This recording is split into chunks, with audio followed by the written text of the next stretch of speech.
Alright, so this week I did Shell Art of Game Design, chapters 14 and 15. Starting out with chapter 14. Chapter 14 is all about puzzles, basically. And that's what I focused on more because that's what I'm focusing on now in our game design. But also the way that Shell describes it, it's very broad and probably affects all of our game design. So I think it's a pretty important chapter. Um, the one thing, the first thing that Shell talks about actually is dominant strategies and puzzles. And think of this like a maze on a piece of paper and you're solving it with a pen. And you solve it and then you know how to solve it and it's pretty much over. And even if you got a new piece of paper with the same maze on it, it wouldn't be much fun anymore because you already solved it. You know how to do it pretty much. It might take you a second to remember, but you pretty much know how to do it. So, he talks about dominant puzzles are only really fun the first time through. So, but in video games, you can do a lot of things to make it not dominant and add a lot of different ways to solve puzzles and different things to so that you can better solve them, like faster or with less moves or something like that. So now he talks about what is a puzzle in a game. And again, he describes this very broadly. Basically, he says whenever you take a moment to think about the best way to get the results you want, that's you stopping and trying to figure out how to solve a puzzle. So think about like even in a fighting game, when like right before the match starts, you see who your opponent selected. You're thinking before you start playing about what's my best strategy going to be to beat this particular opponent. If certain like opponents have different abilities and stuff like that. In like a racing game, he gives an example of when you're trying, like let's say you have turbo, and you're trying to figure out when in the race to use the turbo to best, get the best results, basically.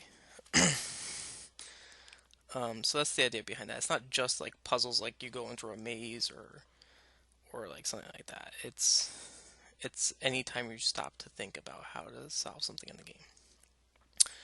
Then he gets into the puzzle principles.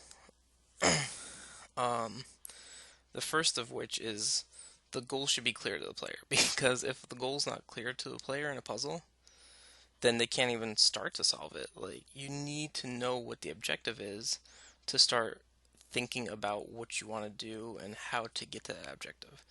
So that's like really key. The goal needs to be clear in any puzzle in any game. Then he talks about making it easy to get started. In the top picture, it has this key, and like you see you have to get the key off or the circle off the key. And you might not know how to do that right away, but you start playing around with it. Maybe the beginning of it's easier to navigate. Whatever. You can start playing around and trying to get it off. With the thing on the bottom is basically the letters represent numbers in a mathematical equation, and you have to basically figure out which letter represents which number. And with that, it's like, where do I even get started? You know what I mean? It's very hard to think about where to get started. Um, so that's something to think about when you're designing puzzles, is give a player a good place to start. Then, as they're going through puzzles, especially if it's a bigger puzzle, you want to give them a sense of progress. Maybe they got a part of it. Shell gives the example of a Rubik's Cube. So even if you didn't completely solve the Rubik's Cube, maybe you get one side of it all one color. And of course, you're probably going to have to mess it up to get, if you ever want to complete it all the way. But just getting one side of it all color, could be a little bit of an accomplishment because you see that, you're able to do that at least. Or if you get two sides or three sides, and again, you're going to have to mess them up to keep going, but at least that gives you some sense of like progress that, hey, I'm doing something right. Then he talks about giving the players hints. And I think this is important and can be helpful because if the player's like really stuck, they might just, give up and quit playing, you know.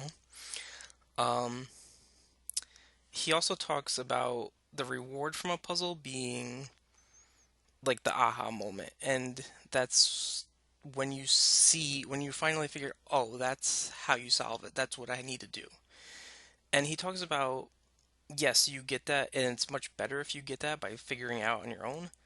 But if you get hints, or like even if someone explicitly shows you how to do it, you still get that aha moment because you were, working at it and trying at it, and then you're like, oh, that's how I do it. So you still get that moment, and it's still a little bit of a reward, even if you didn't figure it out yourself. But obviously, it's, better if you figure it out yourself. But even if you don't, it's still there, and it can still, you know, be a reward to the player, even if they didn't completely figure it out themselves. Um, One more thing that Shell talks about is having multiple puzzles. So if you have a big puzzle that's very difficult, maybe you have other puzzles that the player can like take a break from that one and go to. And I think that's very good because if you if you're like really stuck and then you walk away from it and go to a different puzzle, maybe that can help you gain a new perspective on the original puzzle. And it's also better than just like bashing your head against the wall trying to figure out that first puzzle. You can go do something else and take your mind off of it for a little bit, but also subconsciously you're kind of still thinking about it and something might trigger while you're doing a different puzzle. So I think that's a good thing too, is having many puzzles the player can solve at a time. And yeah, again, I think a lot of this stuff was helpful in me thinking about puzzle design, and this is where I focused the majority of my time in the readings this week.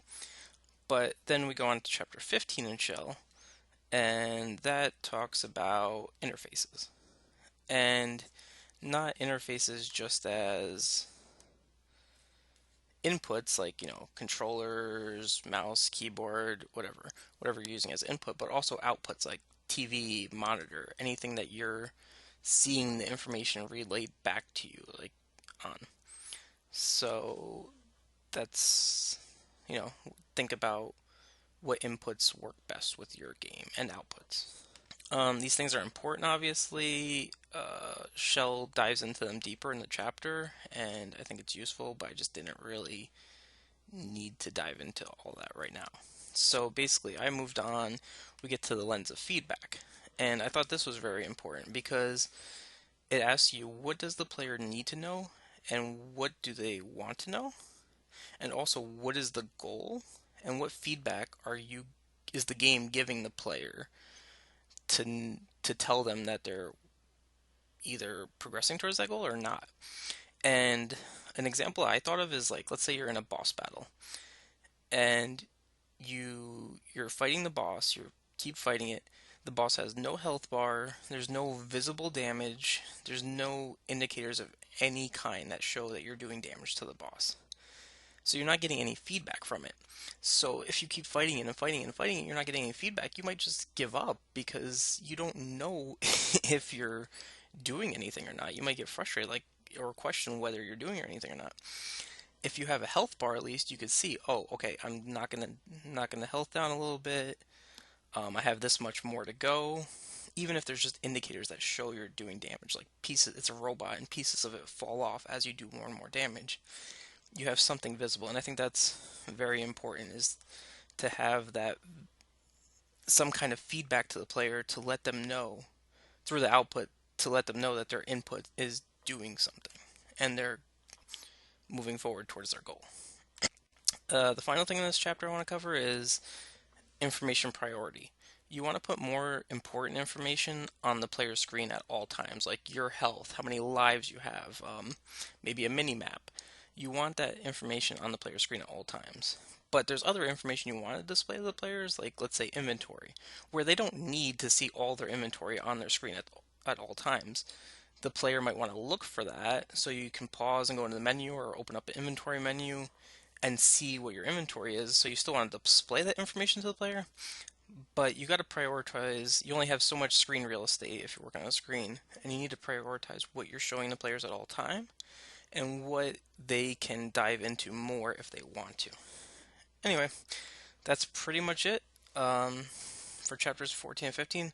I focused more on 14 because I think the puzzle design is very useful right now, but like 15 is very important as well. So, yeah, that's pretty much it for this week. Thanks.